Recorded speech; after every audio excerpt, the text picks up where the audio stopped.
As I was explaining it to her, the words came out, and I accepted Jesus Christ as my Lord and Savior. What? That was never in the equation. Never once during the process did we say his name. Never once during the process did I think about that.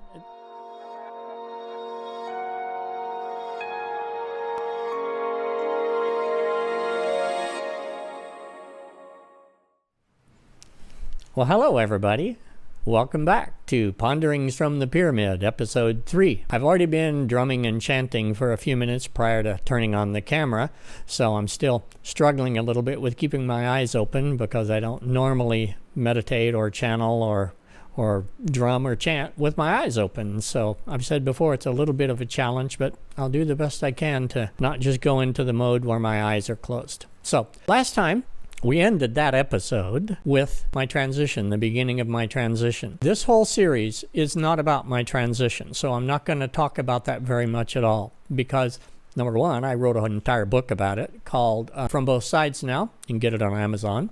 And so that covers everything you ever wanted to know about my transition. That's not what this series is about. So we're going to fast forward to the beginning or just before the pandemic because that's when things really went into full speed. Just prior to the pandemic, as I mentioned in a previous video, I discovered a book called How to Change Your Mind by Michael Pollan. And that was a powerful, powerful book for me in that it taught me some real tangible, almost step-by-step ways that I could heal my PTSD through plant medicine. And so I thought, well, I've tried everything else. Nothing else seems to work, so let's give plant medicine a try. And so I did. And I started with that. And that was at about the same time I also started studying ceremonial high magic. And so the combination of ceremonial high magic and plant medicine was a powerful combination for me.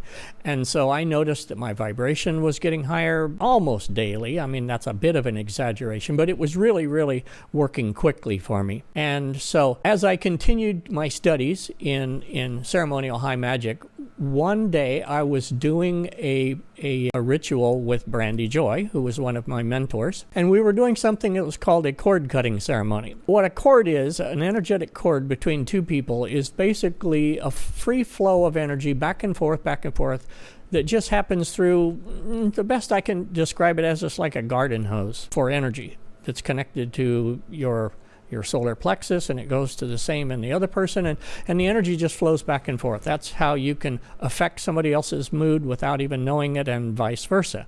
And so anyway, I'd had this discomfort in my side for years and years. In fact, I'd had a sharp pain underneath my left rib cage for about 15 years. It'd come and go, and it'd come and go, but it was there most of the time. It was really, really annoying. And so I thought, well, I don't know what that's about, but maybe it's because of a cord. So during the afternoon with Brandy, I mentioned that, and she goes, well, let's just do a cord cutting exercise and see if it has any effect on it.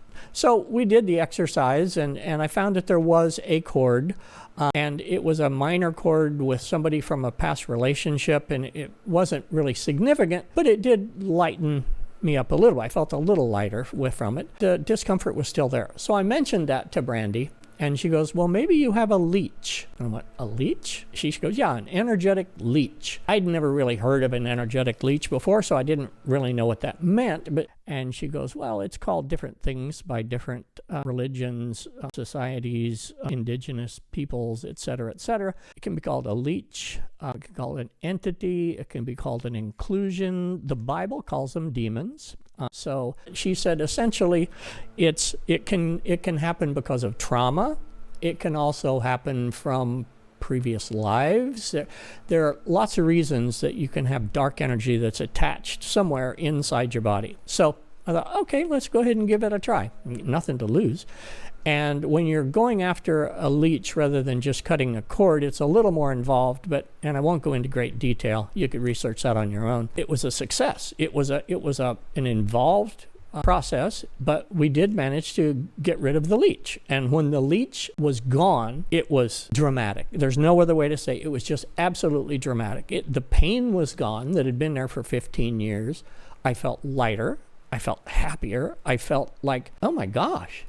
The difference in how I felt was very much like when you were going to school and your very last final was over and you were on vacation then for the rest of the summer, or you were out of school at least for the rest of the summer. That total release of anxiety and worry, it was just gone. It was just instantaneously gone. And so I just didn't quite know how to deal with that, other than I was extremely happy. So after we were done with the session, I thanked her, and I just was so happy. I had to call my oldest daughter. My oldest daughter is very interested in the esoteric and the occult, and so I was just telling her about the entire process and how wonderful it had been.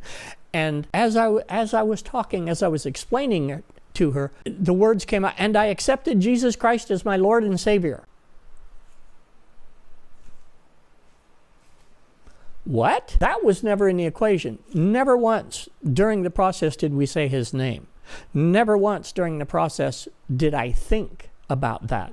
As you know from my previous videos, traditional Christianity just never worked for me, and that I struggled with it my whole life and felt like a failure because I couldn't make it work. And then all of a sudden we're doing a high magic ceremony of sort, and he comes into my life, and it was like, how does that work? And so I asked him. I just flat out asked him. I went into prayer and I said, dude, you got to tell me what this is about. I don't get it. And the answer was, I came into the world with a hardened heart. I had some karma I had to work off from previous lives.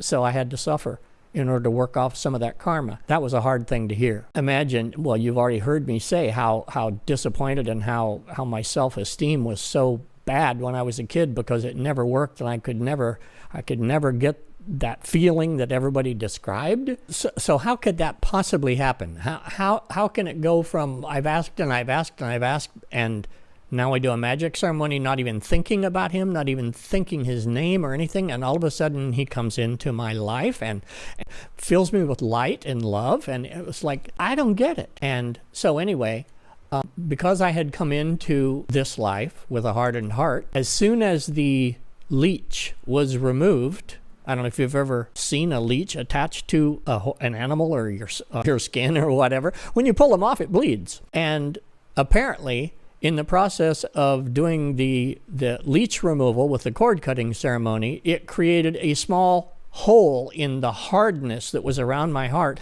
And as soon as that happened, Jesus could come into my heart. He cannot come into a heart that is hardened with hate or hardened in any way, whether it's previous life karma or whatever. He just can't. The door's closed. And he gave me that information quite frankly. And he goes, I'm sorry. I really wanted to help you, but all I could do was help from afar through your guardian angel and your higher self and your family. But he couldn't enter my heart until that leech was gone. And as soon as the leech was gone, bang, just like that. And you could have knocked me down with a feather at that point in time. I think we'll stop here for today. Because this has already gotten longer than most of you want to watch. I've been paying attention to how many views the long videos get compared to the shorts. The long videos don't get a lot of views in comparison. So I'm going to try to keep these short. And so that's the end of the message for today. And so we'll take off from there next time. So we're going to leave it there. Jesus Christ came into my heart as a result of a magic ceremony. Who knew? So we'll see you all next time. Thank you again for coming to episode 3 of Ponderings from the Pyramid. I love you all. Goodbye.